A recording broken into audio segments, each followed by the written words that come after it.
샬롬. 오늘도 하나님 말씀 앞에 나오신 여러분 환영합니다. 우리 함께 기도하겠습니다. 하나님, 오늘도 우리의 심령 가운데에 하나님의 자녀에게만 허락되어지는 놀라운 은혜 허락하여 주옵소서. 결코 세상에서는 얻을 수 없는 그 지혜와 또 기쁨을 이 시간에 말씀 가운데에 허락하여 주시옵소서. 주여, 우리가 들을 귀가 필요합니다. 열린 마음이 필요합니다. 우리 스스로는 만들 수 없습니다. 간청하오니 주여, 이 시간에 말씀을 듣고 깨달을 수 있는 준비된 것들도 우리의 마음, 우리의 귀 열어 주옵소서. 예수님의 이름으로 기도했습니다. 아멘. 오늘 함께 살펴볼 말씀 출애굽기 6장 1절에서 9절, 출애굽기 6장 1절에서 9절까지 함께 보도록 하겠습니다. 오늘 본문부터 이스라엘의 훈련이 필요합니다. 그리고 그것이 시작이 돼요. 새 나라, 하나님의 장자로 선택받은 이 이스라엘입니다. 그래서 노예의 생활로 물든 것들을 빼야 합니다. 하나님을 왕으로 모시고 이 세계를 다스리기 위한 중심 역할로서 이스라엘이 서기 위해서는 새로운 새 사람이 되어야 합니다. 그런 점에 있어서 이 광야로 나가야 합니다. 애굽에게서 묶인 것이 풀린 것뿐만 아니라 그 광야로 나가야 됩니다. 그 발걸음이 이제 시작을 하고자 하는 것이죠. 그런 점에 있어서 하나님은 모세에게 이제 이 일을 어떻게 구체적으로 할 것인지에 대한 상세한 계획을 모세에게 말씀해 주세요. 1절부터 한번 보시죠. 여호와께서 모세에게 이르시되 이제 내가 바로에게 하는 일을 네가 보리라. 강한 손으로 말미암아 바로가 그들을 보내리라. 강한 손으로 말미암아 바로가 그의 땅에서 쫓아내리라. 하나님은 단순히 바로를 망하게 할 것이다 라고 말씀하지 않으세요. 바로가 그들을 보내리라. 바로에게 하나님이 역사하셔서 그로 하여금 움직이게끔 하시겠다라는 거예요. 그리고 그것을 똑똑히 목격하라는 것이죠. 오늘 본문에서 강한 손이 2번이나 나옵니다. 초월적인 신의 개입이 있을 거라는 것이죠. 그것을 이스라엘이 봐야만 한다라는 거예요. 하나님이 작정하시고 이뤄내시면 어떠한 일이 일어나는지 저 강팍한 강직해 보이는 바로까지도 하나님이 어떻게 움직이게 하시는지 보여주시겠다는 것이죠. 그 과정과 그 손길들이 이스라엘을 경험해야 새로운 나라, 장자 나라 이스라엘이 될 수 있다는 것이에요. 하나님의 것이 이런 것들을 경험하고 배워야 될 수 있다는 것이죠. 여러분, 그런데 하나님이요, 오늘 본문 2절부터는요 또 다른 걸 가르쳐주고자 하세요. 이 정도만 해도 대단하신 것 같은데 무엇이 필요하다 하신 걸까요? 여러분, 우리가 계속해서 살펴본 하나님이 스스로를 소개하실 때에 그 균형 잡힌 하나님의 2가지의 성품은 뭐였어요? 하나님은 전지전능하심, 또 하나는 약속을 이뤄내시는 분. 이 2가지를 계속해서 모세에게 알려주셨듯이 오늘 본문 속에서도 그런 균형 잡힌 소개를 해주세요. 2절입니다. 하나님이 모세에게 말씀하여 이르시되 나는 여호와니라. 내가 아브라함과 이삭과 야곱에게 전능의 하나님으로 나타났으나 나의 이름을 여호와로는 그들에게 알리지 아니하였다. 이 구절이 조금 애매합니다. 해석의 여지가 많아요. 아브라함, 이삭, 야곱에게 여호와라는 이름으로 알리지 않으셨다라고 말하는데 창세기를 읽어보면 창세기 13장 26장에서 각각 아브라함과 이삭에게 여호와로 나타나셔서 그들이 여호와의 이름을 부르고라는 구절이 등장하기 때문이에요. 그러니 오늘 본문과 상충이 되죠. 어떤 의미일까요? 결론부터 말씀드리자면 3절은 이렇게 읽어야 돼요. 내가 아브라함과 이삭과 야곱에게는 전능의 하나님으로만 나타났다. 그들에게 약속을 성취하는 하나님으로는 나타나지 않았다라는 뜻이에요. 여호와, 약속을 성취하시는 하나님으로 읽으셔야 된다는 거예요. 여호와라는 이름을 고대에서는요, 함부로 쓰지 않는 단어이다 보니까 이것이 옮겨지면서 많은 해석의 여지들을 낳게 되었어요. 중요한 것은요, 여러분, 그 과정보다는 오늘 본문에 집중해서 지금 하나님이 전능하신 하나님만 아니라 약속을 이뤄내시는 하나님도 동시에 가르쳐주고 계시다라는 사실을 우리가 기억해야 합니다. 아브라함, 이삭, 야곱은요, 약속을 성취하시는 하나님을 경험하지 못했어요. 히브리서 11장 13절에서 이렇게 기록되어 있죠. 이 사람들은 다 믿음을 따라 죽었으며 약속을 받지 못하였으되 그것들을 멀리서 보고 환영하며. 하나님은 전능한 힘을 보여주시지만 약속을 이뤄내시는 하나님으로서 나타나기에 시간이 필요하셨어요. 그래서 400~500년이 지난 모세의 시대에 약속을 이뤄내시는 구원의 하나님으로 나타나시겠다라는 거예요. 물론 아브라함, 이삭, 야곱도요, 작은 약속들의 성취를 경험했어요. 아브라함은 아들을 낳을 것이라고 했었잖아요. 여러분, 아브라함, 이삭, 야곱이요, 각각 하나님에게 작은 약속들을 받고 성취되고 그러면서 전능하신 하나님을 경험했어요. 그런데 히브리서 기자가 말하는 것은 아브라함이 별과 같이, 모래 알과 같이 자손이 나라가 될 것이다 라는 그 큰 약속을 말하는 거예요.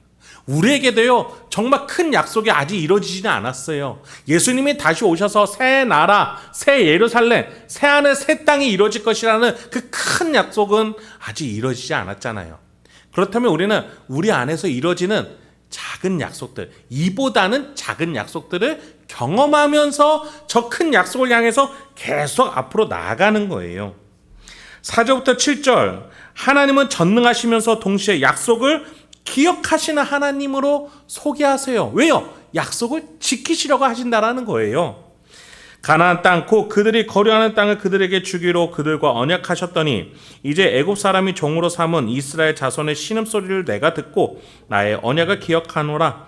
그러므로 이스라엘 자손에게 말하기를 나는 여호와라. 내가 애굽 사람의 무거운 짐 밑에서 너희를 빼내며 그들의 노역에서 너희를 건지며 편팔과 여러 큰 심판들로써 너희를 속량하여 너희를 내 백성으로 삼고 나는 너희의 하나님이 되리니 나는 애굽 사람의 무거운 짐 밑에서 너희를 빼내 너희의 하나님 여호와인 줄 너희가 알지라. 모세가 하나님의 사람으로서 더 성숙해지는 것은 무에서 유를 만들어내시는, 죽음에서 생명을 만들어내시는 전능하신 하나님을 알고 플러스 500년 전에 하신 약속을 기억하시고 성취하시는 하나님을 경험할 때 성숙해지는 신앙을 가질 수 있는 거예요. 4절 하반절 보세요. 이스라엘 자손의 신음소리를 내가 듣고 나의 언약을 기억하노라. 모세는 이 하나님의 두 가지 성품을 계속해서 학습하며 점점 성숙한 신앙으로 나아가는 것이고, 자신의 앞에 역경과 고난이 있을 때 그것을 이길 신앙의 힘을 얻게 되는 것이죠. 여러분, 우리가 하나님을 믿을 때 기도를 들어주시는 하나님, 응답하시는 하나님, 그것에서 끝나면 우리는 하나님을 하나님답게 하지 못하는 거예요. 하나님을 마치 자판기로 만드는 거예요. 여러분, 하나님은 사랑으로 우리에게 약속과 계획을 가지시는 하나님이세요. 그리고 그것을 반드시 이뤄내실 거예요. 이뤄내실 때 전능하신 능력들이 곳곳에서 이루어질 거예요. 이것을 같이 밸런스 있게 균형 있게 신앙을 가지면서 하루하루 기도와 말씀 속에서 살아내며 그 약속을 기억하면서 살아갈 때 우리 신앙이 비나이다 신앙이 되지 않게 되는 거예요. 여러분, 혹시 신앙의 슬럼프세요? 신앙에 대해서 큰 동기부여가 없으세요? 왜 없으신지 돌아보셔야 해요. 내 여건을 펴주지 않으셔서, 내가 기도했는데도 들어주지 않으셔서, 내 마음 가운데 찌릿찌릿함이 없어서, 다 누구 중심이에요? 나 중심이에요. 내가 듣고 싶은 거, 내가 경험하고 싶은 거, 내가 느끼고 싶은 거, 내가 이루고 싶은 자리에 가지 못했기 때문에 하나님과의 관계가 소홀해졌다? 나 중심이니까 당연히 소홀해질 수밖에 없는 거예요. 하나님은 이미 이뤄내셨고 그것을 또 이뤄내 가고 계세요. 그 약속들을 이미 성경에서 어떻게 약속했었고 내가 그것을 이루겠다라고 말씀하셨어요. 그것을 경험하셔야죠. 성자 하나님께서 우리 가운데 속죄하셨고 그래서 성령 하나님이 의로워진 나에게 임하셨으며 그래서 하나님은 창조 때 아담 때의 그 계획대로 나를 이뤄가고 계신다라는 그 놀라운 약속들을 경험하셔야죠. 변하는 내 모습을 보면서 내 안에서 움직이는 성령 하나님의 놀라운 지혜와 능력과 기쁨을 보면서 내 속에서 그 어떤 세상의 거짓말 속에서도 흔들리지 않는 속죄의 대속의 피를 믿는 나의 영혼의 굳건한 심령을 보면서 경험하셔야죠. 그래야 여러분이 그 믿음을 가지고 하루하루를 마지막에 오실 예수님을 바라보며 기다리실 수가 있는 거예요. 여러분, 우리 신앙의 힘의 근거는 지금 당장 기적을 일으키는 전능한 하나님이 아니세요. 인간은 망각의 동물인지라 한번 본 기적 그걸로 영원히 가지 않습니다. 출애굽기 내내 이제 앞으로 반복이 될 거예요. 기적을 보여줘도 또 보여줘도 망각하는 게 이스라엘이에요. 차라리 애굽으로 돌아가고 싶다라고 말하는 게 이스라엘 백성이었어요. 중요한 것은 약속을 이뤄내시는 하나님을 기억하는 것이에요. 하나님은 그래서 8절부터 모세가 궁극적으로 바라봐야 할 성취될 약속이 무엇인지에 대해서 말씀하세요. 내가 아브라함과 이삭과 야곱에게 주기로 맹세한 땅으로 너희를 인도하고 그 땅을 너희에게 주어 기업을 삼게 하리라. 나는 여호와라 하셨다 하라.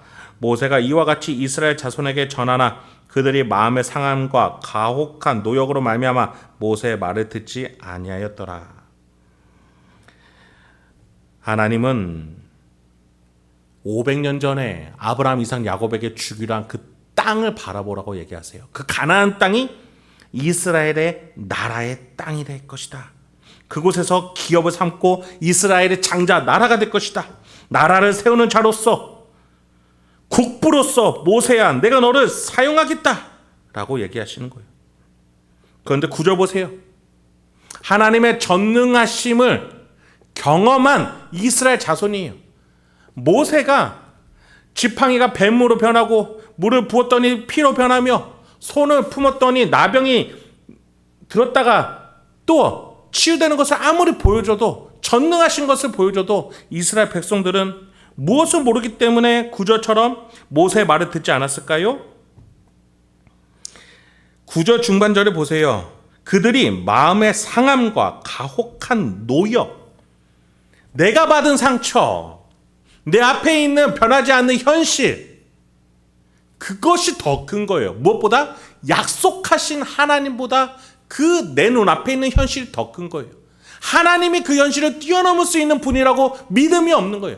전능하신 하나님도 못 믿을 뿐만 아니라 약속하신 하나님에 대해서도 믿지 못하는 것이죠. 그래서 이들이 훈련이 필요한 거예요. 약속을 하셨으면 그 약속을 이뤄내시는 하나님은 이제 하나하나 경험할 것입니다. 그러면서 새 사람 모세가, 새 사람 이스라엘 나라가 되어가는 것이죠. 여러분, 우리도 마찬가지입니다. 우리도 이 약속을 하나하나 이뤄나가시는 예수님을 바라봐야 해요. 예수님이 마지막 날에 오시겠다고 하셨죠? 그리고 그것을 맛보게끔 성령의 영, 예수의 영, 거룩의 영으로서 우리에게 임재하시고 우리와 함께 하시고 동행하시는 하나님으로 맛볼 수 있게끔 지금 돕고 계세요. 때로 우리에게 지혜로, 능력으로, 기적으로, 기쁨으로, 우리에게 동기부여로 여러 가지 모습으로 성령 하나님께서는 우리를 다시 오실 예수님을 바라보게끔, 그리고 그 예수님이 우리와 함께 계심으로써 동행하고 계시다라는 그 약속들을 경험할 수 있게끔 오늘도 이끌어가고 계십니다. 여러분, 오늘도 여러분은 결코 혼자가 아닙니다. 여러분의 심령 가운데 성령 하나님이 함께 계세요. 또 같은 성령 하나님으로서 각각의 신자가 여러분을 위해서 기도하고 여러분과 함께 예수의 몸된 지체로서 동행하고 있습니다. 오늘도 그 어떤 역경과 환란이 커 보일지라 할지라도 이뤄내신 약속들을 보세요. 이 교회가 약속의 증거예요. 여러분의 공동체예요. 여러분 10년 가운데 성령 하나님의 그 증거예요. 그것들을 믿으며 더 큰 하나님을 바라보며 오늘 현실을 뛰어넘어 믿음으로 발걸음을 옮겨 나갈 수 있는 저와 여러분이 되길 소망합니다. 함께 기도하겠습니다. 하나님, 오늘도 우리에게 귀한 말씀 주시니 감사합니다. 이 말씀을 통해서 오늘도 다시 한번 뛰어나갑니다. 굳세게 일어서고자 합니다. 흔들리지 않고자 합니다. 주여 도와주시옵소서. 말씀 가운데에 기억나게 해주시고 깨닫게 해주셔서 이 말씀 붙들고 오늘도 살아갈 수 있도록 주여 지혜와 용기 실천할 수 있는 의지 허락하여 주옵소서. 예수님의 이름으로 기도했습니다. 아멘.